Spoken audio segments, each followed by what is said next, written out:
अभी लाइक करें, इस वीडियो को शेयर करें, क्योंकि सच तब तक शक्तिशाली नहीं होता जब तक वो फैलता नहीं। और सबसे महत्वपूर्ण, इस चैनल को अभी सब्सक्राइब। तो आज हम ओम प्रकाश की लिखी एक बहुत ही कमाल की कहानी में गोता लगाने वाले हैं।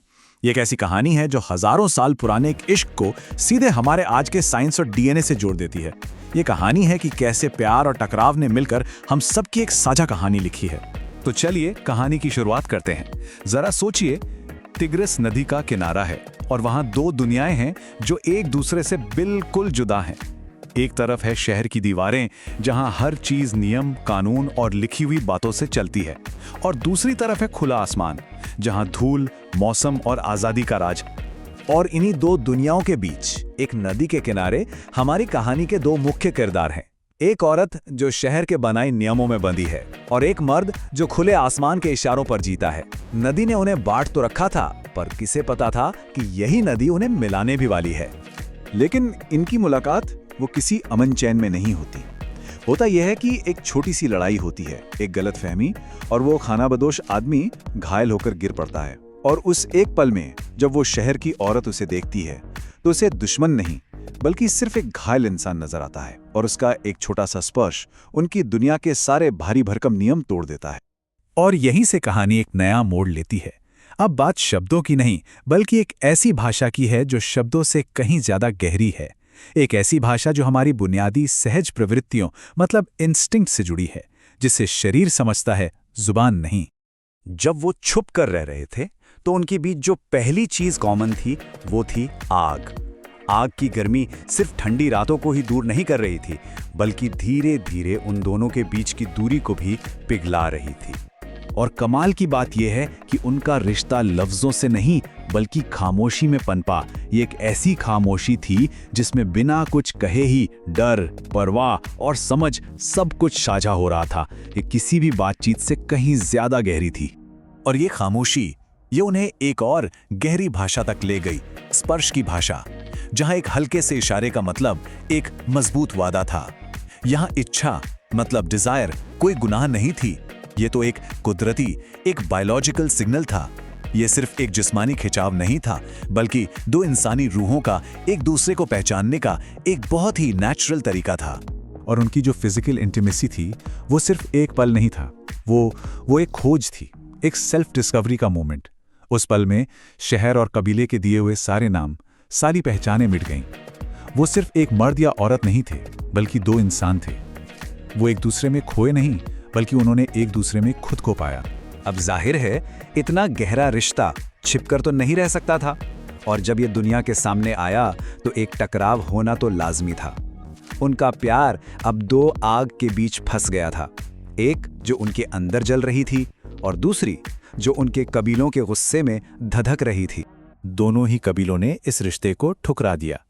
शहर वालों के लिए यह रिश्ता गंदा था, अपवित्र था, और उधर कबीले वालों के लिए ये एक बंधन जैसा था जो उनकी आजादी छीन लेता। दोनों ही इसे एक खतरे की तरह देख रहे थे। लेकिन जब पूरी दुनिया उनके खिलाफ हो गई, तब भी वो एक दूसरे के साथ खड़े रहे, पीठ से पीठ सटाकर, एक ढाल बनकर। उनकी खामोशी जैसे चीख चीख कर कह रही थी, अगर गिरेंगे तो साथ। लेकिन ये इंसानी लड़ाई ज्यादा दिन नहीं चली। क्यों? क्योंकि इनसे भी बड़ा एक दुश्मन दरवाजे पर खड़ा था, एक बेरहम सर्दी। भूख और ठंड के आगे इंसानों के बनाए झगड़े बहुत छोटे लगने लगे, और जिंदा रहने के लिए दोनों दुश्मन कबीलों को एक ही आग के पास आना पड़ा। अब सदियां बीत गईं और ये कहानी ये एक लोक कथा जैसी बन गई, एक मिथक। लेकिन सोचिए, क्या हो अगर इसका सबूत सचमुच हमारी जमीन के नीचे दबा हो? क्या हो अगर ये सिर्फ एक कहानी ना होकर हमारा इतिहास हो? और यही वो सवाल है जो हमें पूछना चाहिए। क्या ये सिर्फ उन दो प्रेमियों की एक दास्तान है, या फिर इसमें कहीं ना कहीं हम सब की कहानी छिपी हुई है?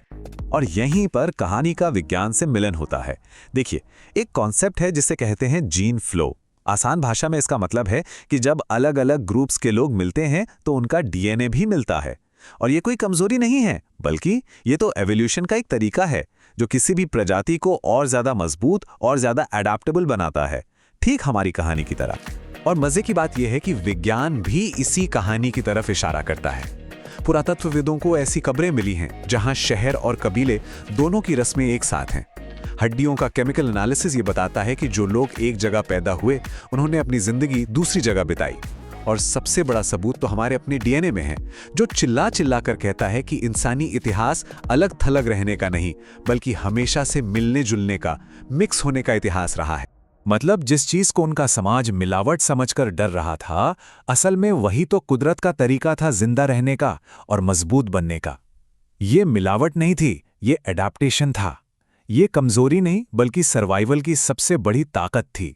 तो आखिर में ओम प्रकाश हमें छोड़ जाते हैं एक बहुत ही गहरे ख्याल के साथ, एक ऐसा ख्याल जो सभ्यता या सिविलाइजेशन की हमारी पूरी समझ को बदल सकता है। धीरे धीरे वक्त के साथ उस कहानी का असर दिखने लगा। पहला कदम, जो बच्चे पैदा हुए उनकी आंखों में शहर भी था और आसमान भी।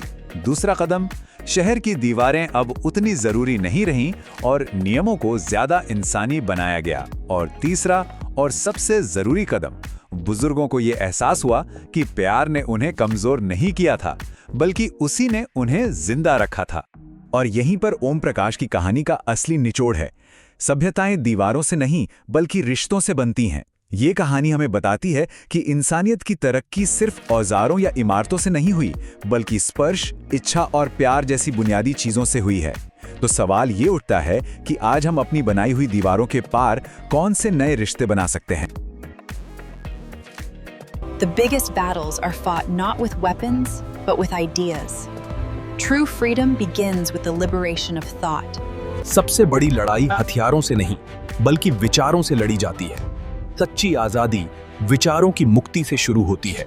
नमस्कार दोस्तों, अगर आपको ये वीडियो पसंद आए तो लाइक बटन दबाइए और चैनल को सब्सक्राइब कीजिए। धन्यवाद।